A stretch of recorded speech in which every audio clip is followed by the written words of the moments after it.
ತಿಳ್ಕೊಂಡು ಸೇವಕರಾಗುವುದಕ್ಕೆ ಜಾಸ್ತಿ ಜನ ಇಷ್ಟಪಡೋದಿಲ್ಲ. ಯಾಕಂದ್ರೆ ಸೇವಕರು ಎಂಬುವಂಥದ್ದು ಕೀಳಾದಂತಹ ಒಂದು ಕೆಲಸ ಅಲ್ಲ. ಸೇವೆ ಎನ್ನುವಂಥದ್ದು, ಸೇವಕರು ಎಂಬುವಂಥದ್ದು, ಪಾಸ್ಟರ್ ಎಂಬುವಂಥದ್ದು ಒಂದೇನು ಗುಲಾಮಗಿರಿ ಅಂತದ್ದಲ್ಲ. ನಾವು ಯಾರಿಗೋ ಗುಲಾಮಗಿರಿ ಪದ್ಧತಿ ಮಾಡುವಂತ ಅವಶ್ಯಕತೆ ಇಲ್ಲ. ಇಲ್ಲಾಂತಂದ್ರೆ ಯಾರಿಗೋ ನಾವು ಏನೋ ಯಾರಿಗೋ ಭಯ ಪಡ್ಕೊಂಡು ನಾವು ಸೇವೆ ಮಾಡುವಂಥದ್ದಲ್ಲ. ಸಭಾ ಅಧ್ಯಕ್ಷರ ಉದ್ಯೋಗವನ್ನು ಪಡೆದುಕೊಳ್ಳಬೇಕೆಂದಿರುವವನು ಒಳ್ಳೆಯ ಕೆಲಸವನ್ನು ಅಪೇಕ್ಷಿಸುವನಾಗಿದ್ದಾನೆ. ಹಲ್ಲೆಲೂಯಾ. ಇದೇನು ಕೆಟ್ಟ ಕೆಲಸ ಅಲ್ಲ. ಇಲ್ಲಾಂತಂದ್ರೆ ನಾವು ಮಾಡುವಂತ ಈ ಒಂದು ಸೇವೆ, ಪಾಸ್ಟರ್ ಎಂಬುವಂಥದ್ದು, ಸೇವಕರು ಎಂಬುವಂಥದ್ದು ಇದು ಕೀಳಾದಂತ ಕೆಲಸವಲ್ಲ, ಒಳ್ಳೆಯದು. ಯಾವುದಿದು? ಒಳ್ಳೆಯದು. ಹಲ್ಲೆಲೂಯಾ. ಅದರಿಂದ ನಮ್ಮಲ್ಲಿ ಒಂದು ಸಂತೋಷದ ಮನೋಭಾವನೆ ಇರಬೇಕು. ಯಾರಲ್ಲಿ?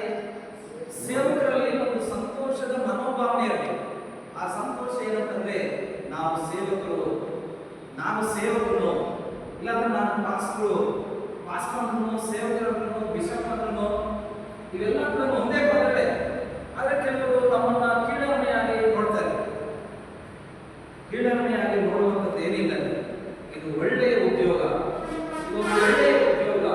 ಇದೊಂದು ಒಳ್ಳೆಯ ಕೆಲಸ. ಆದ್ರಿಂದ ಪ್ರಿಯ ದೇವರ ಸೇವಕರೇ, ಒಳ್ಳೆಯ ಉದ್ಯೋಗವನ್ನು ಪಡೆದಿರುವಂತ ನಾವು, ಒಳ್ಳೆಯ ಸೇವೆಯನ್ನು ಮಾಡುತ್ತಿರುವಂತ ನಾವು, ದೇವರ ಸೇವೆಯನ್ನು ಮಾಡುತ್ತಿರುವಂತ ನಾವು, ಸಭೆಗೆ ಸೇವಕರಾಗಿರುವಂತ ನಾವು, ವಾಕ್ಯಕ್ಕೆ ಸೇವಕರಾಗಿರುವಂತ ನಾವು ಹೇಗೆ ನಡ್ಕೋಬೇಕು? ಮಾದರಿಯಾಗಿ ನಡೆದುಕೊಳ್ಳಬೇಕು. ಮಾದರಿಯಾಗಿ ನಡ್ಕೊಳ್ಳಬೇಕೆಂಬುದಾಗಿ ದೇವರ ಚಿತ್ತ, ದೇವರ ಆಲೋಚನೆ. ಯಾವುದರಲ್ಲಿ ಮಾದರಿಯಾಗಿ ಅವಾಗ ನಾವು ಓದ್ಕೊಂಡಿದ್ದೀವಿ? ನಡೆ, ನುಡಿ, ಪ್ರೀತಿ, ನಂಬಿಕೆ, ಶುದ್ಧತ್ವ. ಇವುಗಳ ವಿಷಯದಲ್ಲಿ ನಾವು ತುಂಬಾ ಜಾಗರೂಕತೆಯಿಂದ ಇರಬೇಕು, ಮಾದರಿಯಾಗಿರಬೇಕು, ಒಳ್ಳೆಯ ರೀತಿಯಲ್ಲಿ ನಾವು ನಡ್ಕೊಳ್ಬೇಕು. ಯಾಕಂತಂದ್ರೆ ಸೇವಕರು, ಸೇವೆ ಮಾಡುವಂತವರು ಮಾದರಿಯಾಗಿರದೇ ಇದ್ರೆ ನಾವು ಸೇವೆ ಮಾಡಲಿಕ್ಕೆ ಅಯೋಗ್ಯ.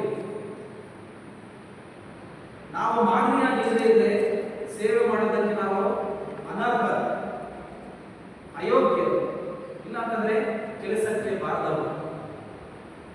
ಆದ್ರಿಂದ ದೇವರ ವಾಕ್ಯ ನಮಗೆ ಬಹಳಷ್ಟು ಎಚ್ಚರಿಕೆ ಕೊಡ್ತದೆ.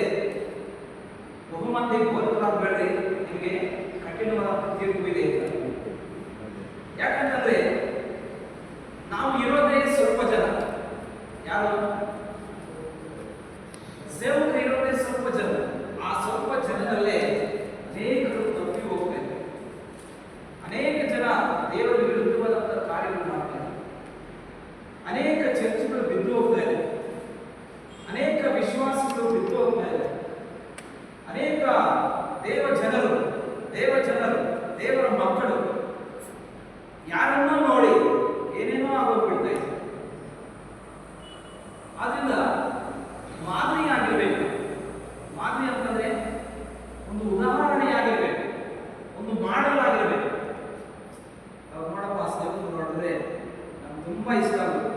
ಅವರ ನಡತೆ, ಅವರ ಪ್ರೀತಿ, ಅವರ ಅನ್ಯೋನ್ಯತೆ ನಮಗೆ ತುಂಬಾ ಚೆನ್ನಾಗಿರುತ್ತೆ ಎಂಬುದಾಗಿ ನಾವು ಕೆಲವರು ಅಂದ್ಕೊಳ್ಬೇಕು. ಬೇರೆಯವರಿಂದ ಒಳ್ಳೆಯವರು ಅನಿಸ್ಕೊಂಡಿರ್ಬೇಕು. ಯಾರಿಂದ? ಬರೀ ದೇವರಿಂದ ಮಾತ್ರ ನಾವು ಒಳ್ಳೆಯವರಲ್ಲ, ಜನರಿಂದ ಕೂಡ ನಾವು ಒಳ್ಳೆಯವರು ಎಂಬುದಾಗಿ ಅನಿಸ್ಕೊಂಡಿರ್ಬೇಕು. ಅದರಿಂದಲೇ ಈ ಬಿಷಪ್ಗೆ ಹೇಳುವಂತ ಮಾತುಗಳನ್ನು ನಾವು ಮಾಡ್ತೀವಿ. ಒಂದ್ಸಲಿ 1 ತಿಮೋಥಿ 3ನೇ ಅಧ್ಯಾಯ, ಸಭಾಧ್ಯಕ್ಷನ ಉದ್ಯೋಗವನ್ನು ಪಡ್ಕೊಳ್ಳಬೇಕೆಂಬುದನ್ನು ಒಳ್ಳೆಯ ಕೆಲಸವನ್ನು ಅಪೇಕ್ಷಿಸುವನಾಗಿದ್ದಾನೆಂಬ ಮಾತು ನಂಬತಕ್ಕದ್ದಾಗಿದೆ. ಸಭಾಧ್ಯಕ್ಷನು ದೋಷಾರೋಪಣೆ ಇಲ್ಲದವನು, ಸಭಾ ಅಧ್ಯಕ್ಷನು ದೋಷಾರೋಪಣೆ ಇಲ್ಲದವನಾಗಿರಬೇಕು. ಯಾವುದೇ ದೋಷ ಆರೋಪ ಇರಬಾರದು. ಆಮೇಲೆ ಸಭಾಧ್ಯಕ್ಷನ ಮೇಲೆ ದೋಷಾರೋಪಣೆ.